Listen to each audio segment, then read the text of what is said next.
सो दोस्तों, welcome to money stalkers. इस video के अंदर मल्टीपल स्टॉक्स के बारे में हम लोग बात करने वाले हैं।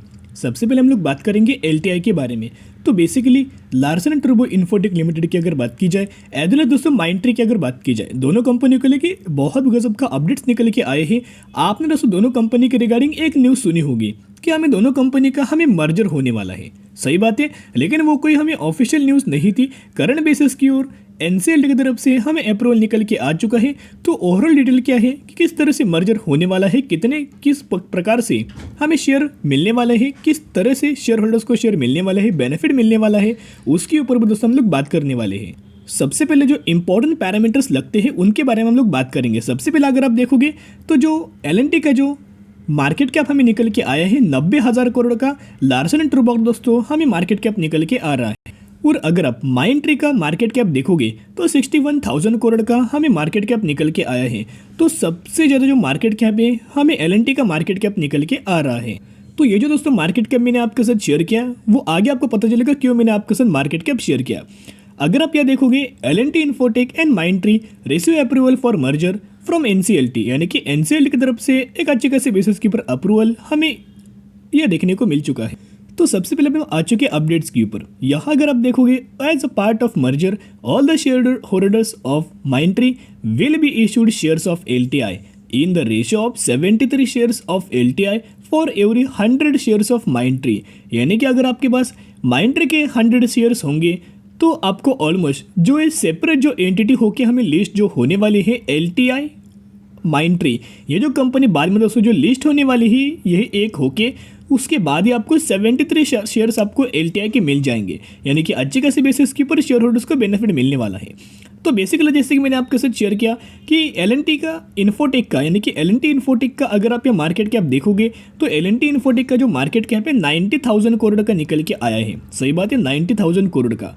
और जो माइंडट्री का जो मार्केट कैप है 61,000 करोड़ का। तो जब भी हमें मर्जर होता है, कौन सी कंपनी किसके साथ मर्ज होने वाली है, तो जैसे कि दोस्तों आपको पता है कि जो बड़े मार्केट कैप वाली कंपनी होती है वो वैसे ही रहती है, लेकिन छोटे मार्केट कैप वाली कंपनी बड़े मार्केट कैप से मर्ज हो जाती है। वैसे फिर अगर आप देखोगे तो माइंडट्री हमें एलटीआई के साथ आपको मर्ज होने वाला है, क्योंकि एलटीआई का मार्केट कैप ज़्यादा निकल के आया है। तो सबसे पहले रिकॉर्डेड आप यह देख सकते हो, the recorded to be determine the eligible share holders of Mindtree for issue of equity shares of LNT to the scheme is fixed November 24। तो बेसिकली 24 नवंबर को हमें ये जो मर्जर आपको निकल के आने वाला है उसकी हमें रिकॉर्ड डेट निकल के आई है।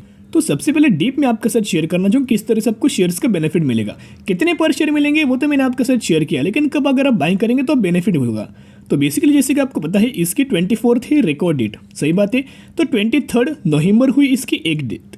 तो जो भी लोग इस कंपनी के अंदर 22 नवंबर या फिर इससे पहले अगर आप निवेश करेंगे, 21 निवेश करेंगे, 20 में निवेश करेंगे, 18, 19, 17, 16, 15, जब भी आप निवेश करेंगे आप दोस्तों शेयर होल्डर से एलिजिबल होंगे और फिर आपको इन शेयर्स का बेनिफिट मिल जाएगा।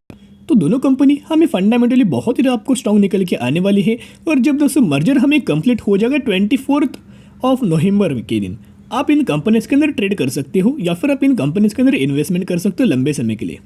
और जो नाम हमें जो होने वाला है, आपको दोस्तों क्या नाम होने वाला है, एलटीआई माइंडट्री। ऐसे इस तरह से हमें कंपनी का नाम आपको देखने को मिलने वाला है। मर्जर होने के बाद 24 नवंबर के दिन आपको इस तरह से कंपनी का नाम देखने को मिल जाएगा। आपको सेपरेट एंटिटी हमें माइंडट्री देखने को नहीं मिलने वाली। तो दोस्तों ये पैरामीटर्स नोट करना।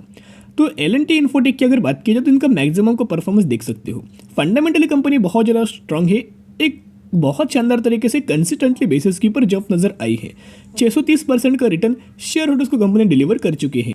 और माइंडट्री दोस्तों अगर आप देखोगे तो माइंडट्री का भी अगर आप देखोगे 2170% का शेयर होल्डर्स को कंपनी ने मुनाफा दे चुकी है। और ये भी कंपनी में फंडामेंटली स्ट्रॉन्ग निकल के आ रही है। तो अगर आप दोस्तों निवेश करना चाहते हो तो जरूर कंपनी के बारे में स्टडी कीजिएगा, एनालिसिस कीजिएगा, उसके बाद दोस्तों निवेश करने की कोशिश कर सकते हो। ब्लाइंडली किसी भी कंपनी के अंदर फॉलो मत करो, दोनों कंपनी फंडामेंटली स्ट्रॉन्ग निकल के आ रही है।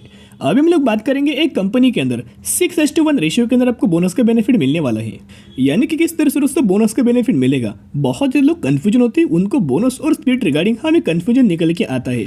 तो जो 6:1 रेशियो के अंदर जो आपको बोनस का बेनिफिट मिलने वाला है, यानी कि अगर आपके पास इस कंपनी के 1 शेयर होंगे तो 1 के बदले आपको 6 एज अ बोनस शेयर दिया जाएगा और यह एग्जीक्यूशन के बाद हो जाएंगे 7 शेयर।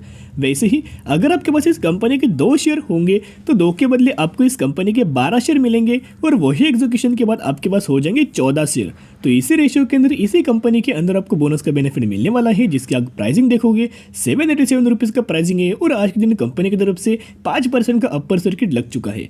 मार्केट कैप भी अगर आप देखोगे 250 करोड़ का मार्केट कैप, यानी कि बेसिकली कंपनी एक माइक्रो कैप कैटेगरी से बिलोंग करती है। कौन से सेक्टर से बिलोंग करती है?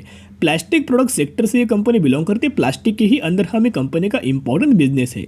तो हम कौन से स्टॉक के बारे में बात करें? हम लोग बात करें जीएम पॉलीप्लास्ट लिमिटेड के बारे में। तो जीएम पॉलीप्लास्ट लिमिटेड की अगर बात करें, ये भी कंपनी अच्छे बिजनेस में डिसेंट तरीके से निकल के आया है। इनके अगर आप दोस्तों पैरामीटर्स देखोगे तो कंपनी का रिजल्ट आप ये देख सकते हो। बेसिकली कंपनी बहुत ज़्यादा छोटी, इसके चलते आपको छोटे पैरामीटर्स नजर आएंगे। पिछला अगर आप देखो 2019 में 5.5 करोड़, 2020 में 8 करोड़, 2021 में 14.5 करोड़ और 2022 में अगर आप देखोगे 18.5 करोड़। तो बेसिकली इनके रिजल्ट्स लगातार हमें इंक्रीज देखने को मिल रहे। और बोरिंग्स अगर आप देखोगे 2019 में 3 करोड़ की बोरिंग्स निकल के आई थी, वही घट के 2.65% हुई, वही घट के 1.96% हुई और वही घट के 0.88% हुई। तो इस तरह से आप कंपनी को बोल सकते हो कि बेसिकली कंपनी ऑलमोस्ट हम एक डेट फ्री कैटेगरी से बिलोंग करती है। जीएम पॉलीप्लास्ट की अगर बात की तो मैक्सिमम के अंदर आपको इस कंपनी की तरफ से 340% का रिटर्न कंपनी ने डिलीवर कर चुके हैं। अपर सर्किट पर अपर सर्किट की कंपनी की तेजी निकल के आई है और 2020 में ही कंपनी स्टॉक मार्केट के अंदर लिस्टेड है। तो तेजी के पीछे कभी ब्लाइंडली आपको निवेश नहीं करना है और बोनस के चलते किसी भी कंपनी के अंदर ब्लाइंडली इन्वेस्टमेंट मत करना। तो इस कंपनी के बारे में स्टडी की जगह, एनालिसिस की जगह, उसके बाद आप निवेश करने की कोशिश कर सकते हो। अभी हम लोग बात करने वाले हैं बजाज फाइनेंस के बारे में। तो बहुत ज़्यादा लोगों को क्वेश्चन होगा कि बजाज फाइनेंस के अंदर बिल्कुल भी हमें तेजी निकल के नहीं आ रही। एक ही दायरे के ऊपर कंपनी चल रही, कंसोलिडेशन फेज के अंदर कंपनी अवेलेबल है। वैसे पिछले 6 महीने में अगर आप इनका रिटर्न प्रोफाइल देखोगे तो 24% का एक फंडामेंटली स्ट्रॉन्ग कंपनी के अंदर रिटर्न देखने को मिल चुका है। फाइनेंस सेक्टर से कंपनी बिलोंग करती है, as well as market leader हमें कंपनी है जो कि बजाज फाइनेंस। तो पिछले 6 महीने में दोस्तों अगर आप देखोगे तो ऑलमोस्ट हमें कंपनी एक कंसोलिडेशन फेज के ही अंदर हमें अवेलेबल है। एक ही दायरे के अंदर हमें कंपनी ट्रेड कर रही है। तो जिसकी वजह से कभी भी दोस्तों ब्रेकआउट आपको बजाज फाइनेंस के अंदर हमें देखने को मिल सकता है।